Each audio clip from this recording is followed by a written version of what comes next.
Les enfants de la République, Frédéric Aziza. Frédéric Aziza. Bonjour, Radio bienvenue J. dans les enfants de la République dont vous êtes l'invité, Alain Finkielkraut, bonjour. Bonjour. Alors vous êtes philosophe, écrivain, essayiste et académicien français. Vous avez publié de nombreux essais sur la littérature, l'amour et aussi la modernité. Et vous avez aussi été souvent à l'origine de controverses, de polémiques, d'attaques aussi, autour de ce que vous avez pu dire sur le nationalisme, la colonisation, le sionisme, mais aussi la notion d'identité, l'antisémitisme, le racisme, aussi sur le multiculturalisme, encore les failles du système éducatif français. Donc ça fait beaucoup de choses. Et est-ce que la République, puisque l'émission s'appelle Les enfants de la République, est-ce que la République telle qu'elle est devenue aujourd'hui correspond à la Finkielkraut, à l'idée que vous en faisiez dans votre jeunesse, peut-être que quand vous étiez étudiant? Alors, je ne me faisais aucune idée de la République dans ma jeunesse. Ma jeunesse était, si vous voulez, gauchiste, et ce concept n'avait pas sa place dans l'idée que nous nous faisions de la politique. La politique, c'était la lutte des classes, etc. Donc, ni la République, ni la laïcité n'ont représenté pour moi quelque chose quand j'étais adolescent et jeune homme. Peu à peu, je me suis attaché à la République quand j'ai vu qu'elle était en péril. Et vous êtes dit ça quand? Vous dites peu à peu. C'est récent? Non, ça c'est remonte pas récent. aux années 80? Non, ça non, remonte à quand? c'est-à-dire que c'est d'abord, si vous voulez, la prise de conscience de l'imposture totalitaire qui aussi bien de gauche que de droite? Non, surtout en l'occurrence d'extrême gauche, parce que pour ce qui est du totalitarisme dit de droite, c'est-à-dire dans sa variante fasciste ou nazie, c'était donné dès ma naissance, si vous voulez. L'imposture totalitaire que dissimulait le beau nom de communisme, je l'ai perçu peu à peu grâce notamment aux écrivains, aux penseurs d'Europe centrale et de Russie, puisque Solzhenitsyn a joué un rôle immense. Mais il n'est pas le seul. Alors, réconciliation avec la démocratie représentative à travers cette dissipation de l'illusion totalitaire. Et puis, en France, prise de conscience progressive de la fragilité de l'édifice républicain et notamment de la laïcité. Et ça, c'est les années 80, avec le point culminant qu'a représenté l'affaire du collège de Creil. Donc Jospin. Des petites filles, des jeunes filles qui veulent se présenter voilées en classe et le conseiller principal qui refuse. On en fait ça a un écho immense. Les jeunes filles sont soutenues non seulement par toutes les églises, c'est-à-dire aussi bien la synagogue que l'église protestante et l'église catholique, mais aussi par les associations antiracistes. Le foulard, à l'époque, on disait le foulard... Donc on était à la fin des années 80. ...représentait le droit à la différence, il ne faut pas l'oublier. Et donc, j'ai publié à ce moment-là, avec Régis Debray, Elisabeth de Fontenay, Elisabeth Badinter et Catherine Kinsler, une tribune dans l'Observateur, Nouvel Observateur, que nous avions intitulé « Prof, ne capitulons pas ». Et nous refusions justement déjà ce qui était quelque chose comme un chantage au racisme en affirmant justement la séparation de l'école et de la société et en prenant acte déjà de l'offensive de ce qu'on n'appelait pas encore l'islamisme. Voilà comment est venue peu à peu ma prise de conscience républicaine. L'islamisme ou l'islamo-gauchisme? D'abord, c'était l'islamisme. Ouais. L'islamo-gauchisme, l'islamo-gauchisme, c'est autre chose. L'islamo-gauchisme, c'est cette attitude à la fois idéologique et clientéliste d'une partie de la gauche vis-à-vis d'une diaspora ou d'une minorité musulmane de plus en plus importante. Et donc, on en vient à concéder à cette minorité des choses qu'on avait toujours refusées aux catholiques, pour des raisons, en effet, électoraliste à cette élection. Quand vous dites à ces gens, c'est-à-dire comment qu'on accepte à ces gens, vous parlez de qui précisément? Quand vous dites on accepte à ces gens ce qu'on avait refusé aux catholiques. Tous ceux qui réclament, par exemple, la possibilité de porter le voile. Tous ceux qui considèrent, qui affirment que la loi française interdisant les signes religieux à l'école est une loi liberticide. Et les mêmes qui ne font aucune concession au christianisme, qui refusent même qu'il y ait une statue de Saint-Michel au Sable d'Olonne, qui veulent absolument la faire déboulonner. Ça vous a choqué, ça ? Ce qui m'étonne, c'est le 2 poids, 2 mesures, c'est-à-dire le christianisme moribond est poursuivi jusque dans ses traces historiques, alors que la France est, comme le disait Pierre Manant, un pays de marque chrétienne, et qu'au contraire, l'islam, fringant, vivant, dynamique, est accueilli avec une sorte de ferveur pour des raisons, encore une fois, d'ordre électoral. Puisque vous parlez de ce qui s'est passé au Sable d'Olonne, quelque part, pour vous, c'est ce qu'on appelle du racisme anti-blanc ? Non. Le racisme anti-blanc existe, contrairement à ce que certains pensent. Mais là, il s'agit de toute autre chose. Le Conseil d'État, en interdisant, justice, en disant que cette statue devait être détruite, se référait à la loi. Car la loi de 1905 est une loi, si vous voulez, de combat contre l'Église catholique. Et en 1905, le christianisme était très fort, très vivant, et la République voulait avoir le dessus. Aujourd'hui, la situation a complètement changé. La République n'est plus du tout menacée par l'Église, et on devrait accepter, et même, encore une fois, les traces du christianisme dans notre paysage. Le Conseil d'État, disons, s'en est tenu à la lettre de la loi, mais à mon avis, il a eu tort, mais ce n'est absolument pas une forme de racisme anti-blanc. C'est simplement un 2 poids, 2 mesures. C'est pas une décision politique, c'est le Conseil d'État. Donc c'est une haute juridiction.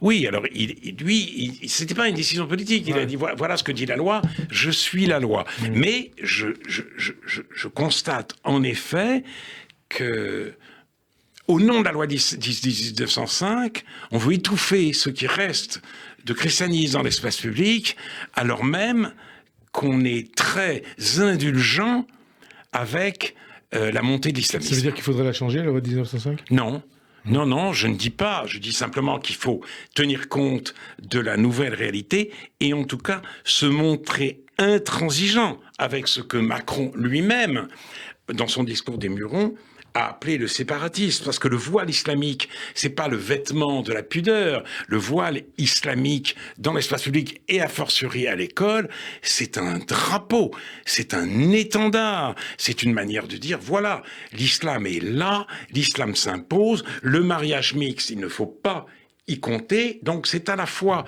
l'emblème d'une sorte, c'est à la fois une forme d'exhibition et le consentement à la subordination des femmes.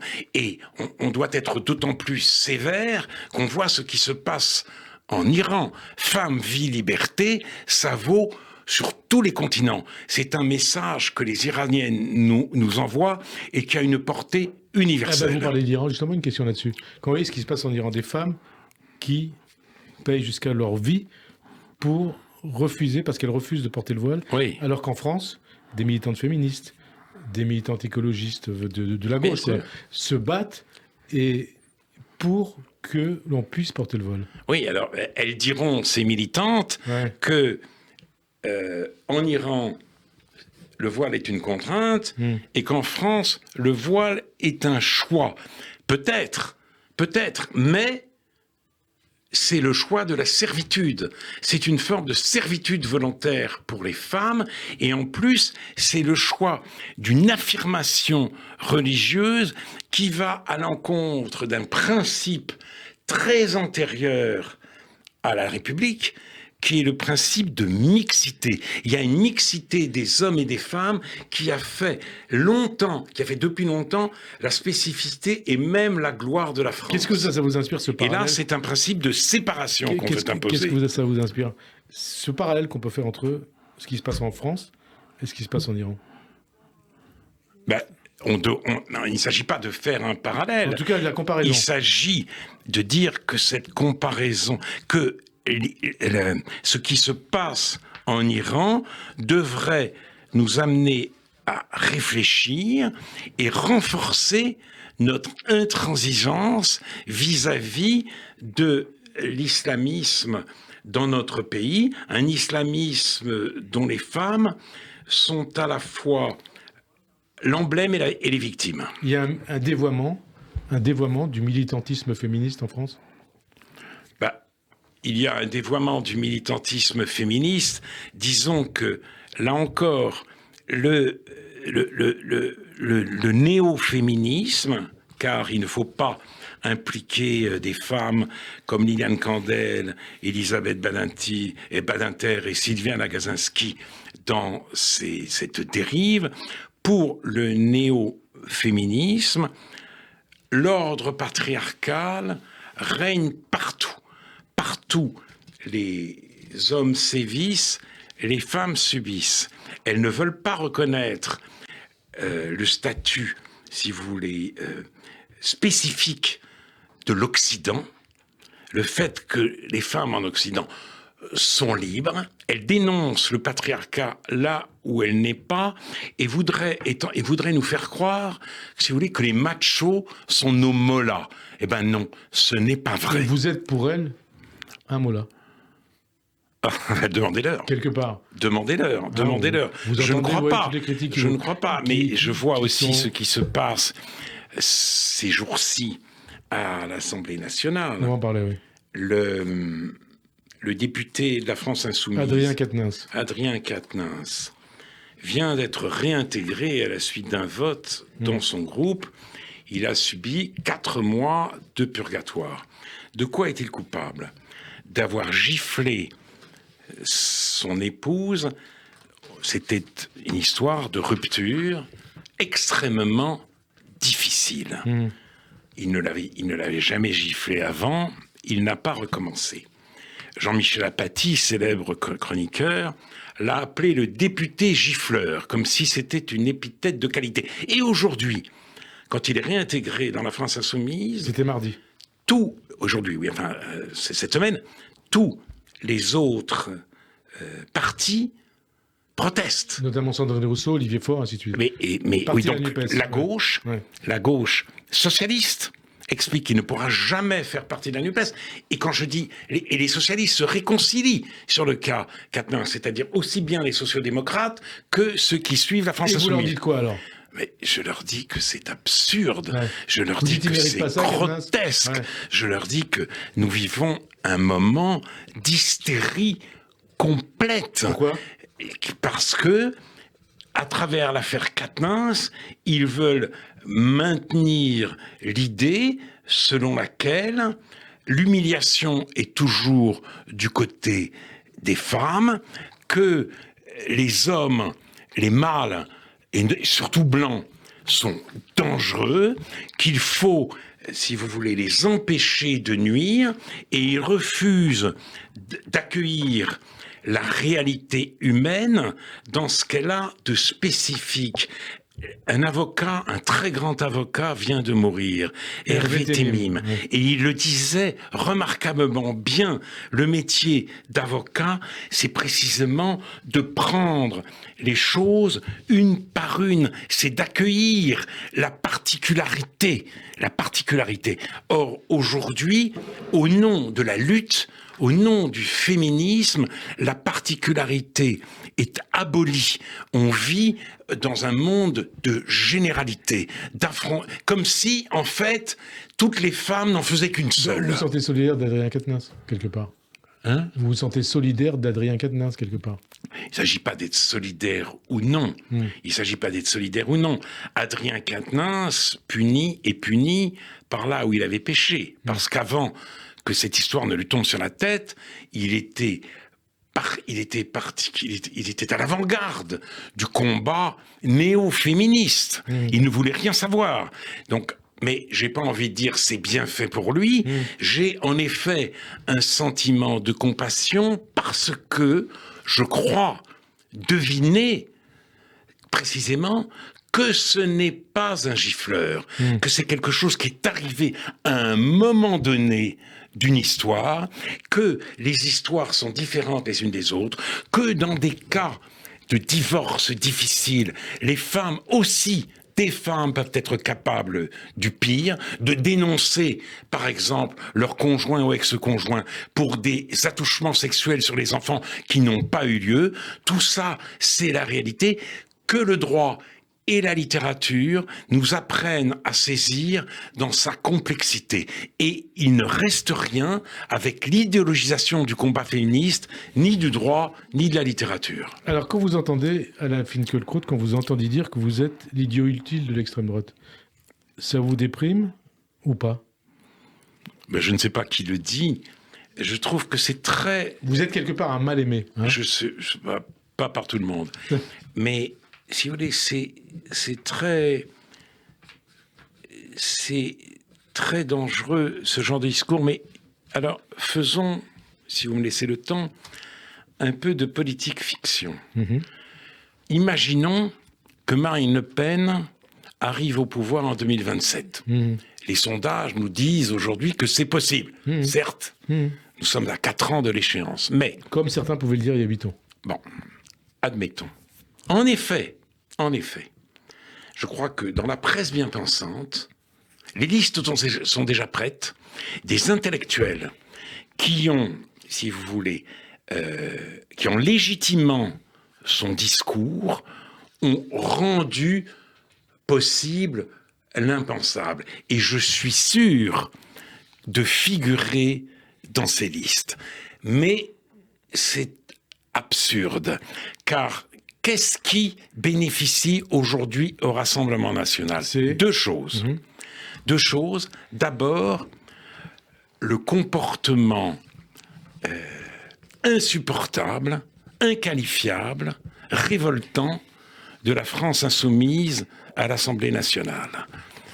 Donc c'est Marine Le Pen qui recueille le bénéfice de la mobilisation contre les retraites, puisqu'elle se mobilise avec une certaine sagesse.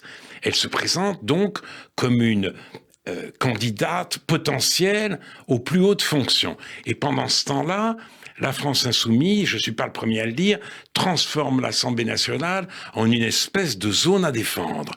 C'est inqualifiable. Deuxième raison de sa montée, dont j'espère qu'elle n'est pas, son ascension, dont j'espère qu'elle n'est pas irrésistible, c'est quoi ? C'est le silence fait par, encore une fois, les médias bien pensants sur la grande insécurité culturelle qui règne en France. Vous voulez dire l'immigration ? L'immigration et ses conséquences. Si vous voulez, ce qui se passe dans de plus en plus de territoires, dans de plus en plus de villes, les incivilités, les provocations, les agressions, les règlements de compte. Donc, on en entend parler sur certaines chaînes d'information continue, mais très peu sur le service public et pas du tout dans Le Monde ou dans Libération. Ce silence-là, évidemment, bénéficie à Marine Le Pen. Et là, moi, je dirais comme Jacques Julliard, la France est face à un défi considérable. Elle est menacée aujourd'hui de désintégration. Vous voyez, je ne parle pas de grand remplacement. Simplement, l'intégration ne fonctionne pas. Et le contraire de l'intégration, c'est la désintégration. Ça veut dire la France se désintègre sous nos yeux. La négation des racines françaises ? Comment ? La négation ? Mais non, c'est-à-dire le communautarisme qui monte, la difficulté, si vous voulez, le fait que le vivre ensemble est de plus en plus un vœu pieux. Et cela se voit dans les salles de classe, cela se voit à l'école. Eh bien, ce devrait être le problème prioritaire de tous les partis. Alors, je ne dirais pas qu'on devrait créer forcément un gouvernement d'union sacrée, mais on devrait y réfléchir. Mais si seule la droite, et surtout l'extrême droite, prennent ce sujet en compte, et bien entendu, il l'emportera. L'extrême droite l'emportera. Donc voilà, la faute, elle est là. Elle est là. C'est le silence, c'est le déni. Et ce déni va continuer quand, une fois le Rassemblement national arrivera pour pouvoir, on dénoncera ceux qui ont eu le courage de combattre ce déni. On reparlera du Front National, enfin du Rassemblement National d'abord. Qu'est-ce que le débat sur la réforme des retraites, sur fond de violence dans les manifestations, de tumulte à l'Assemblée, vous en avez parlé, ou de violence d'ailleurs à l'Assemblée, violence verbale, éventuellement physique, de ce bras de fer entre l'exécutif et les syndicats, ou d'incompréhension de l'opinion, dit de l'état de la France et de l'évolution du débat politique? Écoutez, ces manifestations m'attristent.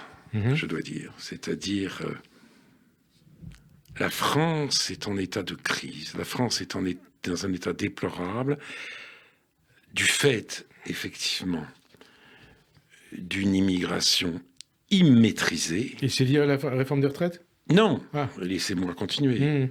Du fait d'une immigration non maîtrisée et du fait de l'effondrement total du système scolaire.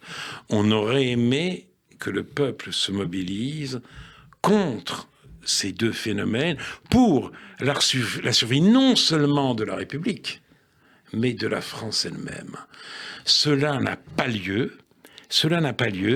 On se mobilise pour les retraites. Et excusez-moi. Enfin, contre la réforme des retraites. Contre la réforme des retraites. Donc pour la retraite à 62 ans, voire à 60 ans.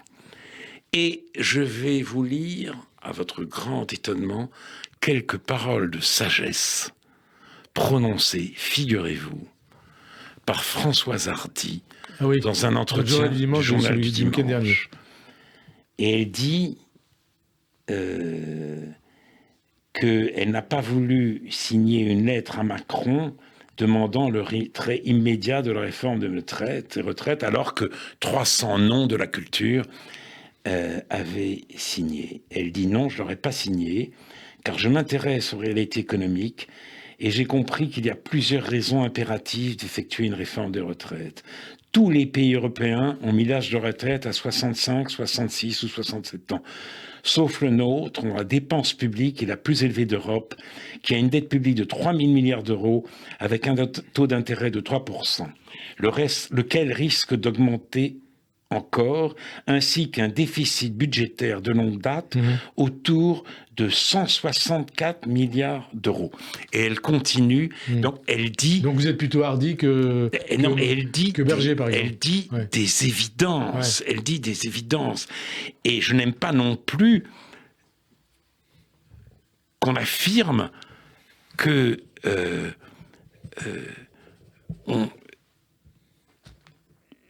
2 ans de plus au travail, c'est 2 ans de vie perdue. Ou une retraite à 62 ans, c'est 2 ans de vie gagnée.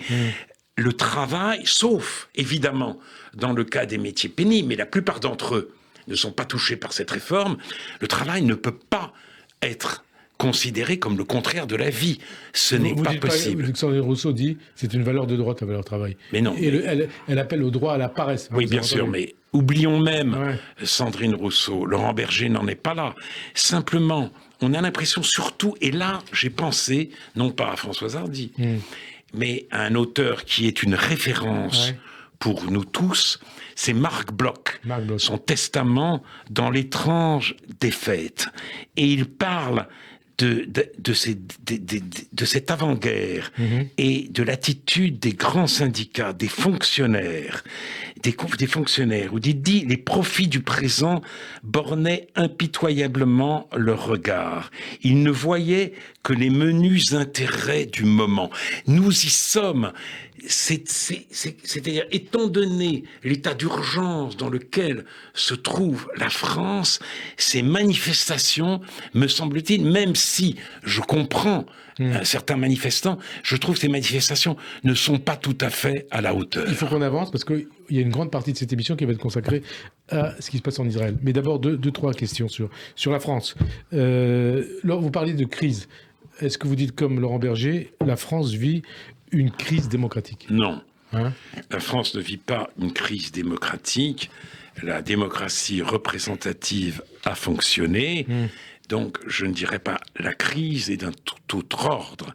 C'est une crise existentielle, c'est une crise civilisationnelle.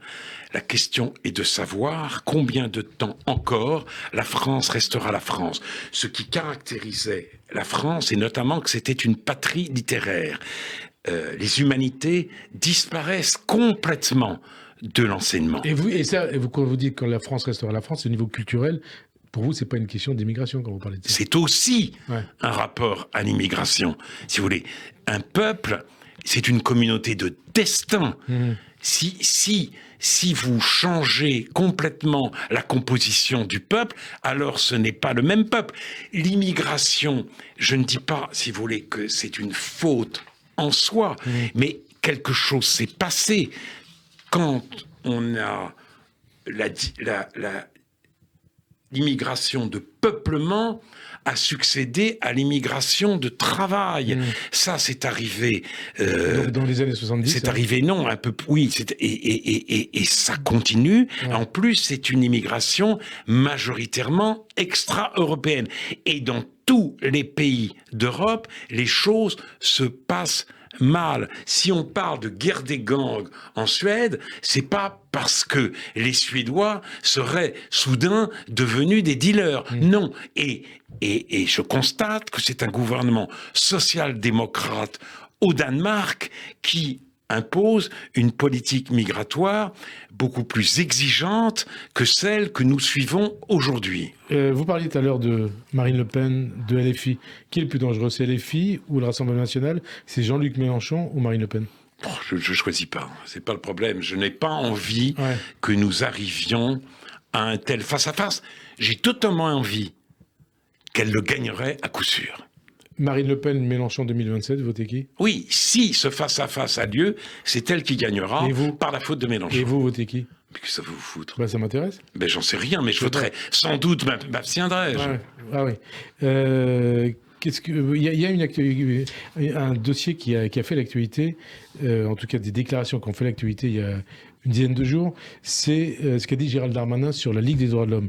Il a considéré que la question des subventions données par l'État à la Ligue des droits de l'homme méritait d'être regardée dans le cadre des actions qu'ils ont pu mener, notamment à Sainte-Soline. Qu'est-ce que vous en pensez ? Qu'est-ce que vous pensez au-delà de l'évolution de la LDH, de la Ligue des droits de l'homme ? Alors,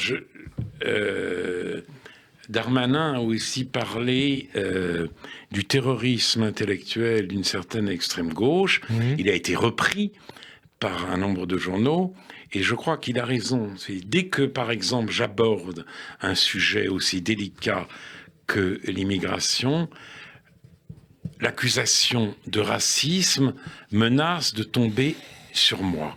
L'antiracisme n'est plus un principe moral, c'est devenu un gourdin qui nous empêche de regarder la réalité en face. Donc il faut faire très attention à ça. Et d'ailleurs, c'est ce que dit Edoui Plenel dans son livre Appel à la vigilance. Il dit la liberté de parole n'est qu'un appel à la libération du racisme. Donc, il s'en prend, il préconise une censure, il faut qu'une parole, mais la parole, en l'occurrence, c'est pas une parole qui va dire les Arabes sont ceci, les musulmans sont cela, c'est une parole qui va dire regardez ce qui se passe dans tel ou tel lieu. Et c'est ça la libération du racisme. La Ligue des droits de l'homme, l'évolution de... Alors, la Ligue des droits de l'homme, c'est une évolution très inquiétante. Et là, force m'est de donner raison à Gérald Darmanin. La Ligue des droits de l'homme a été créée au moment de l'affaire Dreyfus. Aujourd'hui, la Ligue des droits de l'homme se retourne contre les Juifs parce que les Juifs sont passés du mauvais côté. Ça veut dire quoi, ils se retournent contre les Juifs ? Eh bien, ça veut dire aujourd'hui que Israël est considéré comme un pays raciste, le sionisme est une forme de racisme, la diaspora qui soutient ou qui se soucie d'Israël est elle-même accusée de racisme. Par la Ligue des droits de l'homme ? Mais notamment, lorsque Georges Bensoussan, dans mon émission, a dit que l'antisémitisme parmi les Arabes de France était, si vous voulez, était transmis par la famille. C'était pas une idée, c'était transmis par la famille. Je ne sais pas comment il l'a dit. La Ligue des droits de l'homme, avec la LICRA d'ailleurs à l'époque, et le collectif contre l'islamisme en France, a porté plainte. Et moi, j'ai été témoin à ce procès. Donc, il est clair que la Ligue des droits de l'homme a choisi son camp, et son camp, ce n'est plus celui des Juifs, c'est celui des nouveaux déshérités, des nouveaux Juifs à ses yeux, que sont les Palestiniens et les immigrés. Alors, ne me fais pas dire ce que je n'ai pas dit. S'il y a un cas avéré d'antisémitisme, de sale juif, etc., la Ligue des droits de l'homme se mobilisera. Mais elle accompagne très loin l'antisionisme qui fait des ravages dans nos universités, par exemple. Richard Malkaïsi, même il y a 2 ans et demi déjà, avait reproché à la Ligue des droits de l'homme d'avoir décidé d'être absente des procès de Charlie Hebdo et de l'Hypercacher. Ben voilà. Et pour les raisons que j'ai dites. Et à Sainte-Soline, la Ligue des droits de l'homme a dit que les gens avaient le droit de venir, les manifestants avaient le droit de venir avec ce que je ne sais quelle juridiction avait appelé des armes par destination, parce que c'est pas des armes. Donc, si vous voulez qu'il y ait des manifestants pour dire la police tue et pour essayer de se faire le plus de flics possible, ça ne gêne pas la Ligue des droits de l'homme. Alors une subvention d'État à la Ligue des droits de l'homme, ça me paraît infondé aujourd'hui. Darmanin a raison. Ben, je pense. Je vais se poser la question. Quand vous parlez de police, la police tue, ça nous renvoie à votre histoire, à la Finkielkraut. Votre père a été déporté à Auschwitz par le convoi 5 du 28 juin 1942, arrêté par la police de Vichy dans le cadre de la rafle du billet vert. Il en est revenu, donc vous avez pu le voir, puisque vous êtes né après la guerre. Il a dû dire d'ailleurs, comme tous les juifs ashkénazes qui ont choisi la France il y a un siècle, heureux comme un juif en France. Est-ce qu'il pourrait le dire aujourd'hui ? Et il l'a jamais dit complètement, mon père. Il aurait pu. Il aurait pu, si vous voulez. Il avait quand même une sorte de méfiance, mais il ne m'a jamais élevé, en tout cas, dans le ressentiment ou dans la haine. Jamais. Il voulait que je travaille bien à l'école, et il avait une confiance totale dans l'école de la République. Alors aujourd'hui, il serait inquiet, évidemment, de la montée de ce nouvel antisémitisme qui parle la langue de l'antiracisme, et ma mère et lui seraient aussi déconcertés par ce qu'est devenu l'école. Moi, ils m'ont emmené dans mon école communale, rue des Récollets, et en toute confiance. Et cette confiance est-elle encore possible Votre aujourd'hui ? réponse est dans votre question. C'est de plus en plus difficile, d'où d'ailleurs l'affolement de ces parents qui mettent leurs élèves, leurs enfants dans des écoles privées. Mais alors moi, j'ai eu la chance de pouvoir être admis dans un lycée d'excellence, mais on est en train de le lycée Henri IV, mais on est en train de nous expliquer que... Henri IV le Grand, c'est fini la sélection, voilà, c'est terminé. Voilà, donc il n'y aura même plus de lycée d'excellence. C'est devenu un gros mot. La sélection est devenue un gros mot. Bien sûr, bien sûr, alors que la sélection, c'était le mot même de la République. Et de l'ascenseur social, s'il fallait définir la République par un mot, c'est le mot sélection, parce que la sélection remplaçait la cooptation. Voilà, c'est-à-dire c'est pas que les fils de bourgeois occupent les postes de leurs parents, etc. C'est ce que la République ne voulait pas, et les bourgeois peu amis de l'égalité, comme l'a dit Charles Renouvier, se méfiaient des concours, se méfiaient de la sélection. Et maintenant, la sélection, c'est devenu le péché. Alors, on passe à un tout autre sujet, Anna Finkielkraut, et je crois que vous êtes venu ici pour en parler. C'est cette crise qui secoue Israël et la société israélienne, autour notamment du projet de réforme judiciaire contesté de Benjamin Netanyahou. 75 ans après Anna Finkielkraut, est-ce que l'Israël de 2023 est fidèle à l'Israël de ses pères fondateurs? Alors, prenons les choses d'un peu haut. Et je commencerai par Montesquieu. C'est pas un mauvais commencement. Pour qu'on n'abuse pas du pouvoir, dit Montesquieu dans l'Esprit des lois, il faut que par la disposition des choses, le pouvoir arrête le pouvoir. En France, il faut arrêter le pouvoir judiciaire. Le parquet national financier qui n'en fait sa tête et le Conseil constitutionnel qui décide, par exemple, de l'avenir des retraites, de la réforme des retraites. En Israël, c'est le contraire.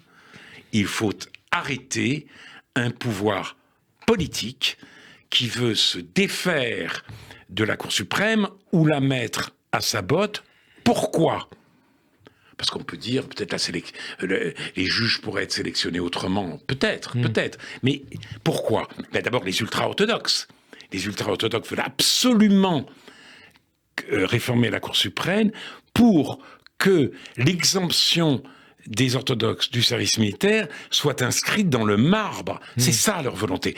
Alors, étant donné que le nombre des orthodoxes, la démographie aidant, ne cesse d'augmenter, ce n'est tout simplement pas possible. Ils veulent aussi enfreindre tout ce que, en finir avec tout ce qu'Israël a de laïque. Donc, c'est le peuple. Éventuellement même avec le principe de la loi du retour. Hein. Il faut le dire aussi. Hein. Donc, la définition de ce qui est juif. C'est le peuple laïque qui est dans la rue pour dire non, nous ne voulons pas de cet abus de pouvoir. Qu'est-ce que d'ailleurs, vous parlez du peuple laïque qui est dans la rue. Il y a aussi des gens avec des kippas. Il y a aussi des religieux, bien sûr. Et c'est une manifestation pour la démocratie, mais aussi pour la nation. C'est une manifestation patriotique. Avec des drapeaux israéliens. Intensément patriotique, avec les drapeaux israéliens. On va parler des manifestations, mais je reviens à la question que je vous posais précédemment. Est-ce que Netanyahou est en train de tourner le dos aux valeurs démocratiques, de justice sociale, de partage et de courage d'Israël et de ses pères fondateurs ? Je ne sais pas. Je ne sais pas ce que veut Netanyahou. En tout cas, vous voyez ce qui se passe. Il se croit très habile. Il est devenu l'otage de ses ministres les plus radicaux. Bezalel Smotrich et Itamar Ben-Gvir. Il faut rappeler quand même qu'il y a eu un attentat, 2 adolescents, 2 jeunes juifs sont morts près du village palestinien d'Ouara. Des colons ont voulu se venger en incendiant des immeubles et des voitures. Qu'a dit Smotrich ? C'est à l'État qu'il revient de raser Ouara, mais pas à des individus. Au même moment, l'officier chargé de la sécurité en Cisjordanie a qualifié ces actions de pogrom. C'est ça, les 2 Israël. C'est ça. Et évidemment, nous ne pouvons pas rester les bras ballants. On ne peut pas être pour l'un et pour l'autre en même temps. Il faut choisir. Il faut choisir. Tout juif doit pouvoir choisir. Et moi, je suis entièrement avec les manifestants et avec cet officier de sécurité. Il en va, si vous voulez, de tout ce que nous savons d'Israël à tous les sens du terme. Le peuple d'Israël, la religion d'Israël et l'État d'Israël. Donc, mais malheureusement, nous en sommes arrivés à un tel point une telle intensité dans le clivage que je me demande si Israël pourra faire demain l'économie d'une guerre civile. C'est la question que j'allais vous poser. Certains en Israël, des journalistes, des penseurs, des politiques disent on est peut-être à la veille d'une guerre civile. Parce que ce que nous vivons quand même, c'est une sorte de miracle. On voit ce gouvernement extrémiste entamer une réforme de retraite et on se dit dans un premier temps, ça y est. De judiciaire, pas de retraite. Judiciaire. Une réforme judiciaire.